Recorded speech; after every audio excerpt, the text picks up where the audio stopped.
ბუზისგან სპილოს შექმნა რომ ქართული ყვითელი პრესის გატაცებაა, ეს ყველამ ვიცით. ხოდა ცოტა ხნის წინ ინტერნეტში გამოჩენილმა სათაურებმა რომ კოტე თოლორდავამ ჩემი ცოლის დაქალები დატოვა, ყველა შოქში ჩაყარა. როგორც შემდეგ გაირკვა, ტოვებს ოღონდ რამდენიმე კვირით. ისიც საპატიო მიზეზის გამო. სერიალის დიდო კარგა ხნის განმავლობაში წითელას დიაგნოზით საავადმყოფოში იწვა.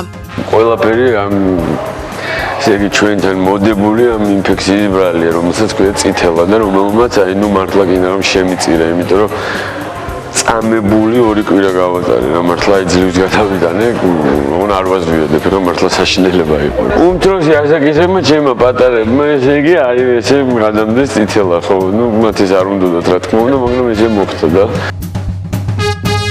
ქართულ რეალობაში ერთ-ერთი ყველაზე პოპულარული სერიალის ჩემი ცოლის დაქალების მსახიობზე შემოქმედებით ჯგუფში ცვლილებები ყველაზე აშკარად აისახა. ტელენოველაში ორი ცოლის გამოცვლა მოუწია. ნინო გაჩეჩილაძე ამ დროისთვის ბოლო სეზონში ლელა მებურიშვილმა ჩაანაცვლა. და მსახიობის ცვლილებამ როგორც ჩანს, ქართველი ახალგაზრდა ქალბატონების ფავორიტ გმირზეც დიდი გავლენა მოახდინა.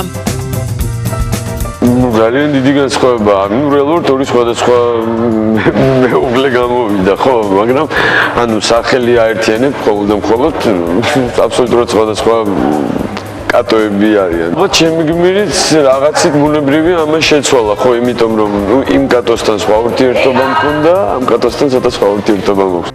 სტუმრები მოვიდნენ და რა მექნა?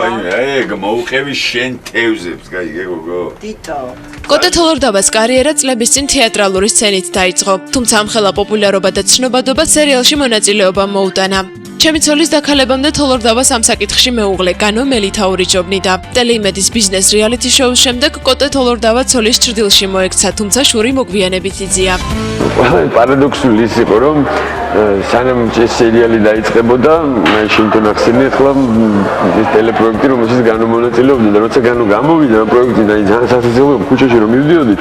მივხვდი იმის რომ მე 13 წელია მსახიობი ვარ, მე კაცშვილის ზედა მიყვებდა და ყველა ცნობდა განოს და ნუ აი მართლა ტებოდის იცი ჭალებში შური ვიძია გამოვიდა.